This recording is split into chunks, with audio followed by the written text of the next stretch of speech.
সকলকে নমস্কার জানিয়ে আজকের রেসিপি শেয়ার করছি। আদা রসুন প্রথমে বেটে নিয়েছি, এবার শুকনো লঙ্কা কাঁচা লঙ্কা 2 চামচ জিরে গুঁড়ো একসঙ্গে বেটে নেব। এবার কড়াইয়ে সর্ষের তেল দিয়ে পেঁয়াজটা ভেজে নামিয়ে নেব।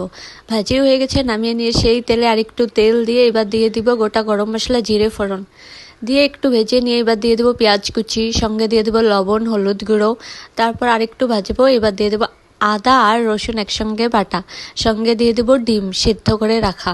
এবার দিয়ে দেবো টমেটো কুচি, দিয়ে একটু ভালো করে সব ভেজে নেব। তারপর দিয়ে দেবো লঙ্কা আর জিরে বাটা, সঙ্গে কাঁচা লঙ্কা কুচি।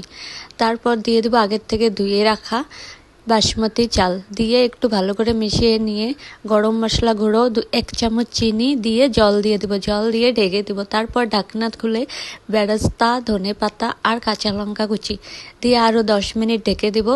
তারপর নামিয়ে ফেললেই হয়ে যাবে আজকের সুন্দর ডিম পোলাও। কেমন লাগলো রেসিপিটা তোমাদের? সবাই প্লিজ কমেন্ট করে জানিও।